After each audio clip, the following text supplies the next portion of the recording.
আলিপুর আবহাওয়া দপ্তর থেকে পাওয়া এই মুহূর্তের সব থেকে বড় খবর, অতি গভীর নিম্নচাপের জেরে ভারী বৃষ্টির ইঙ্গিত। বিপদ সীমায় দাঁড়িয়ে কোন কোন জেলা, কি বলছে আবহাওয়া দপ্তর, বিস্তারিত জানতে ভিডিওটি অবশ্যই শেষ পর্যন্ত দেখবেন। শ্রাবণ মাস পড়ে গেছে, কখনো ঝমঝমিয়ে বৃষ্টি, কখনো আবার মেঘলা আকাশ থাকছে, আর তার মাঝেই ভোল বদলে যাচ্ছে আবহাওয়ার। বর্তমানে বর্ষা তার মধ্যবর্তী পর্যায়ে চলছে। গত দুদিন ধরে দক্ষিণবঙ্গের একাধিক জেলায় কখনো ভারী কখনো অতি ভারী বৃষ্টিপাত হয়েই চলেছে এবং দক্ষিণবঙ্গের বিভিন্ন জেলাতে বিক্ষিপ্তভাবে বৃষ্টি আমরা দেখছি। আবহাওয়া অফিসের তরফ থেকে জানানো হচ্ছে আজ থেকে বৃষ্টির দাপট অনেকটাই কমে যাবে দক্ষিণবঙ্গে। হাওয়া অফিসের তরফ থেকে জানানো হয়েছে আগামী এক সপ্তাহ জুড়ে দক্ষিণবঙ্গের বিভিন্ন জেলাতে হালকা বৃষ্টি হওয়ার সম্ভাবনা রয়েছে।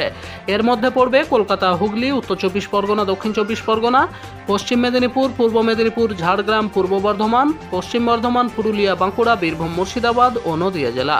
তবে ভারী বৃষ্টির সম্ভাবনা রয়েছে পূর্ব মেদিনীপুর জেলায়। দক্ষিণবঙ্গের অন্যান্য জেলাগুলিতেও ভারী বৃষ্টির কোনো সম্ভাবনা নেই, তবে কিছু কিছু জায়গাতে হালকা থেকে মাঝারি বৃষ্টিপাত হতে পারে।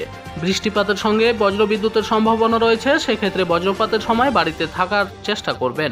আবহাওয়া দপ্তরের তরফ থেকে জানানো হয়েছে যে জুলাই মাসের শেষের পথে এখনো যে পরিমাণ বৃষ্টি হয়েছে তাতে কলকাতা সহ দক্ষিণবঙ্গের বিভিন্ন জায়গাতে বৃষ্টির যথেষ্ট ঘাটতি রয়েছে।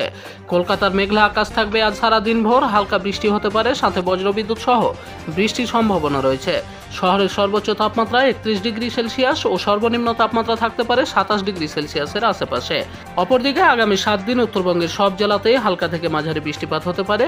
আজ দার্জিলিং, জলপাইগুড়ি, কালিম্পং, আলিপুরদুয়ার, কুচবিহার, উত্তর দিনাজপুর, দক্ষিণ দিনাজপুর এবং মালদায় বিক্ষিপ্ত বজ্রবিদ্যুৎ সহ বৃষ্টি হওয়ার সম্ভাবনা রয়েছে।